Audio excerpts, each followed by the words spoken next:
There's something strange about SpongeBob that most people never notice. It's not the jokes, it's not the memes. It's the characters who only appear once. Yet somehow, they stay in your memory longer than characters who lasted for years. A talking bubble, a fake hero, a bully, even a serial strangler. They show up, leave one moment behind, and disappear forever. But we still remember them. Why? Because maybe they were never meant to come back. Their entire existence was one moment, one emotion, one idea. And then it ends. Today, we're breaking down SpongeBob's most unforgettable one-time characters and what they really mean. Most videos about one-time SpongeBob characters focus on what happened to them. But that's not the most interesting question. The better question is why they only needed one episode in the first place. Why do fans still remember them years later? Why did certain characters become legendary despite barely appearing? And what hidden ideas were the writers exploring through them? Let's start with perhaps the most famous one-time character of all, Bubble Buddy. At first, Bubble Buddy feels like a joke. SpongeBob creates a bubble and calls it his friend. Simple, ridiculous, exactly the kind of humor you'd expect. But then something unexpected happens. The bubble starts talking. Suddenly, the story becomes something more than a joke. Because beneath the comedy, Bubble Buddy is really about loneliness. SpongeBob creates him when he feels alone and misunderstood, and for a moment that feeling disappears. He finally has someone who listens. Over the years, fans have interpreted Bubble Buddy in different ways. Some see imagination brought to life, others see a symbol of emotional coping during isolation.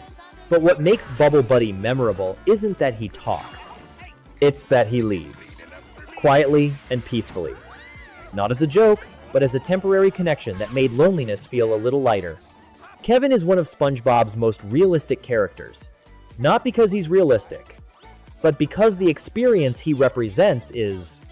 At first, Kevin seems perfect, respected, successful, and everything SpongeBob wants to become. But the closer SpongeBob gets, the more the illusion falls apart. Kevin isn't inspiring. He's insecure, arrogant, and obsessed with protecting an image that doesn't really exist. Many fans see him as a satire of celebrity culture, the way people place public figures on impossible pedestals, only to feel disappointed when reality appears. What's fascinating is that Kevin doesn't lose a battle. He loses an identity. The version SpongeBob admired never actually existed. And that's why Kevin's story matters. Sometimes the people we admire most are just ordinary people hiding behind extraordinary reputations. Flats only appears once. Yet almost every SpongeBob fan remembers him. Why? Because people don't remember Flats. They remember how he made them feel.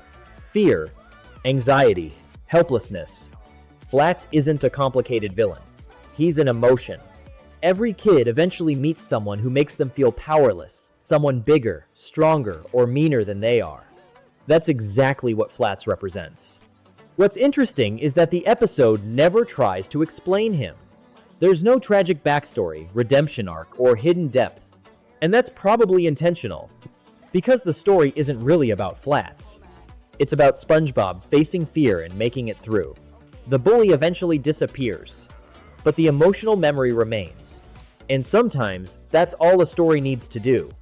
Few one-time characters are as memorable as the hash-slinging slasher. But here's the strange thing. He's barely even a character. He's a story about fear. The episode captures something almost everyone experienced growing up, a scary story told late at night, a rumor that becomes more frightening every time it's repeated. The slasher was inspired by classic horror villains, but unlike them, he barely exists. Most of what makes him scary comes from imagination. And that's exactly why he works. The less we know, the more frightening he becomes. Many fans consider Graveyard Shift one of SpongeBob's best episodes because it captures childhood fear perfectly. Not danger, fear. The fear of darkness, uncertainty, and the unknown. And in the end, imagination was the real monster all along. Dennis is one of the most intimidating characters SpongeBob ever faced. But beneath the sunglasses and tough guy attitude is something surprisingly tragic. Dennis doesn't really have a life. He has a mission. Everything about him revolves around a single objective: find Spongebob and finish the job. And that's what makes him interesting. Many villains have goals. Dennis is his goal. Without it, there's almost nothing left. Some fans see Dennis as SpongeBob's first encounter with genuine danger, not a rival or a nuisance, but a real threat.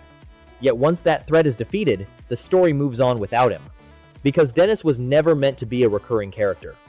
He was meant to show what happens when someone's entire identity depends on a single purpose. Most SpongeBob villains vanish.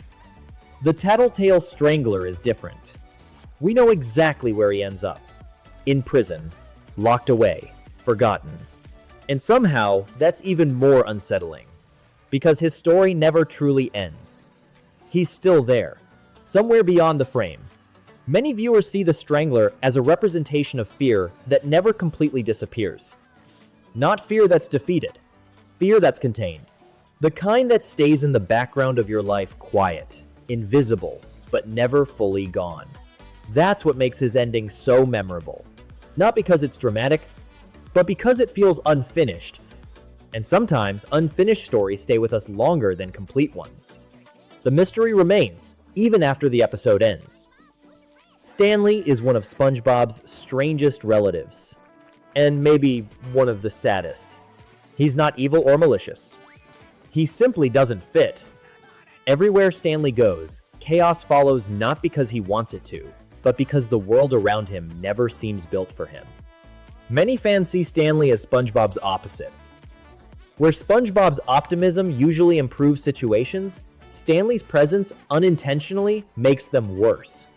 But beneath the comedy is something surprisingly relatable. The feeling of always being out of place. Of trying your best and still feeling like you don't belong. That's why Stanley's story isn't really about failure. It's about belonging. And by the end, his departure feels less like rejection and more like acceptance. Maybe Bikini Bottom was never meant to be his place. Unlike many one-time characters, Mystery isn't remembered because of conflict. She's remembered because of kindness. Her relationship with SpongeBob is simple, comfortable, and genuine. And that's exactly why it matters. Not every meaningful relationship ends with betrayal or drama.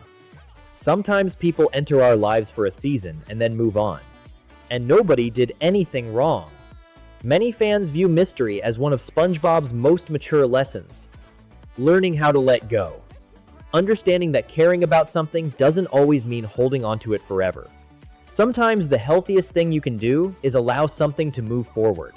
And that's exactly what SpongeBob does. Which makes Mystery's goodbye one of the quietest, yet most emotional moments in the series. At first glance, these characters are just a joke. A potato chip, a penny, a used napkin. But beneath the humor is one of the most human ideas in the entire series. Value is personal. To everyone else, these objects are worthless. To SpongeBob, they're companions. Comfort, familiarity, meaning. It's a surprisingly accurate reflection of real life. People become attached to objects all the time. Old toys, photos, letters, and keepsakes that seem meaningless to everyone else. Their value doesn't come from what they are. It comes from what they represent.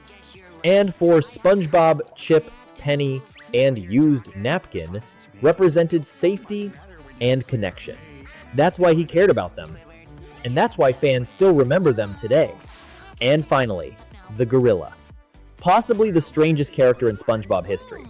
A real gorilla suddenly appears underwater, attacks everyone, calls his horse, and leaves. No explanation. No follow-up. Nothing. Most shows would try to explain something this bizarre. SpongeBob doesn't. And maybe that's exactly why people still talk about it. The gorilla represents something life does surprisingly often. Randomness. Moments that arrive without warning. Moments that make no sense. Moments that never receive an explanation. The gorilla isn't memorable because he's important. He's memorable because he's impossible. He exists outside the rules of the story, and somehow that makes him unforgettable. Because sometimes the weirdest memories are the ones that stay with us forever. When you step back and look at all of these characters together, a pattern starts to emerge. Bubble Buddy wasn't just about a bubble. Kevin wasn't just about jellyfishing. Flats wasn't just about bullying. The hash-slinging slasher wasn't just about a monster. Dennis wasn't just about being a hitman. Each one represented something bigger. Loneliness, disappointment, fear, purpose, anxiety, belonging, attachment, uncertainty. And that's why SpongeBob never needed to bring them back. Their stories were already complete. Because SpongeBob wasn't just creating characters, it was creating experiences. Small emotional snapshots hidden inside a cartoon about a sponge. And maybe that's why we never forget them. Not because they stayed, but because they didn't. Because, just like real life, most moments don't get a second episode. Most people don't get a sequel, but that doesn't make them less important. If anything, it makes them unforgettable. Well, Gary, there's only one thing left to do. Call and have this place condemned. Oh, Gary, you are best. Come on, we need to make room inside for the party.